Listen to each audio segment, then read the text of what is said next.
Salut, c'est Modotrice saison 2 et aujourd'hui on va aller voir Aude Soleillac qui est autrice, dessinatrice, illustratrice, coloriste et voilà. C'est parti et c'est par là. Alors, le premier mot que je pourrais évoquer, c'est trait. Euh, je pense que ça concerne beaucoup de dessinateurs, mais c'est avoir cette sensation du bon trait quand on va poser la plume ou le pinceau sur le papier et que ça va être juste parfait. Donc, ça fait un petit frisson assez sympa. Et en fait, là où ça devient compliqué, c'est souvent que ce bon trait, il va résulter d'un accident.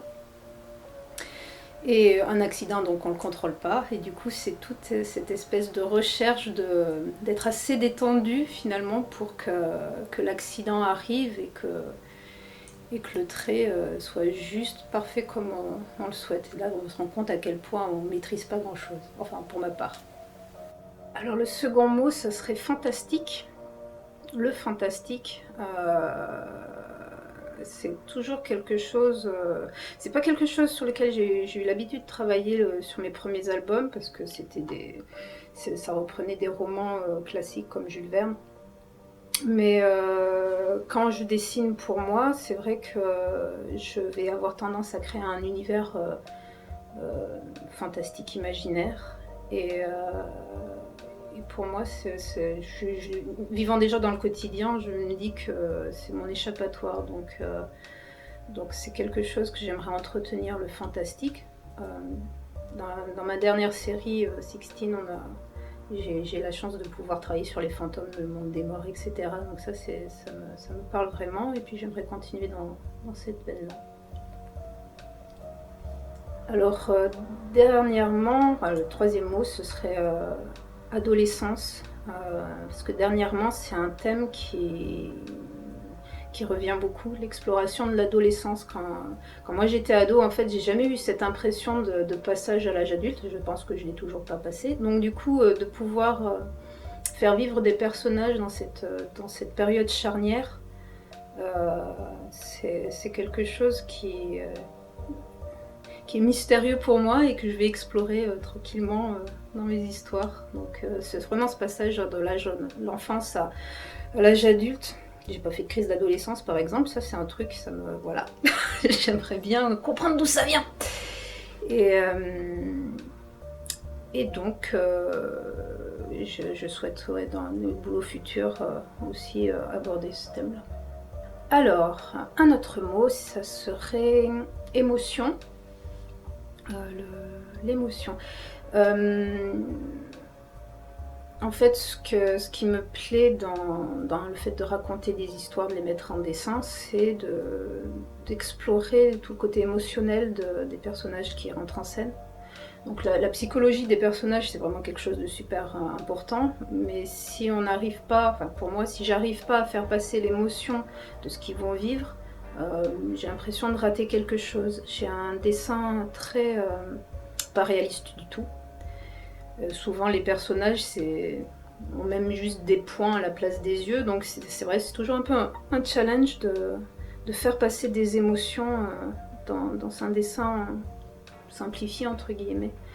Donc je m'attache beaucoup aux expressions et, pour avoir pour donner de pour que les lecteurs puissent par empathie rentrer dans l'état d'esprit des personnages. C'est pas mal. C'est bien. Et le dernier mot que je pourrais évoquer, c'est la couleur. La couleur. Alors, j'ai quelque chose de très particulier avec la couleur, c'est que souvent quand on est gamin, on aime beaucoup colorier tout ça. Et en fait, moi, je détestais ça. C'était quelque chose qui mettait ma patience à rude épreuve. Donc, même aujourd'hui, quand je vois ma fille faire des coloriages, je me dis mais comment elle fait, ça m'enchèvre. Et malgré tout, en fait, je me sens pas coloriste. J'ai commencé dans la bande dessinée, je faisais que le dessin. Et la couleur était laissée à quelqu'un d'autre. Et Et par la force des choses, j'ai dû m'y mettre. Et ça a été une rude épreuve au début. J'avais les mêmes sensations que quand j'étais enfant, c'est-à-dire que je pouvais me transformer un peu en Hulk. Ça me mettait vraiment les nerfs vifs. Trop de patience. Et puis petit à petit, en fait, j'ai réussi à... Comment on dit Comment on dit Alors, petit à petit, j'ai réussi à canaliser, en fait, aller à l'essentiel et à me rendre compte que la couleur, ça fait partie d'un côté narratif dans la bande dessinée, et d'utiliser ça comme ça, et puis essayer de prendre du plaisir.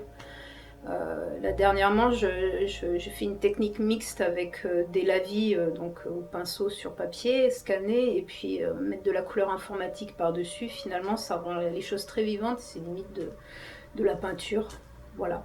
Et, je m'amuse avec les ambiances.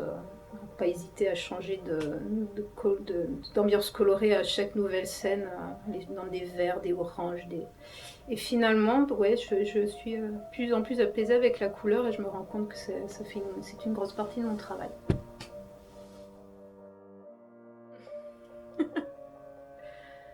Euh, je m'attendais à cette question-là, je ne sais pas pourquoi. La première réponse, ce serait qu'en penses-tu? Oui et non.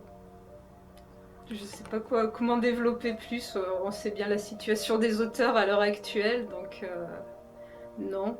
Et après, est-ce que je vibre en faisant ce que je fais? Oui. Est-ce que c'est de la richesse? C'est à chacun de savoir.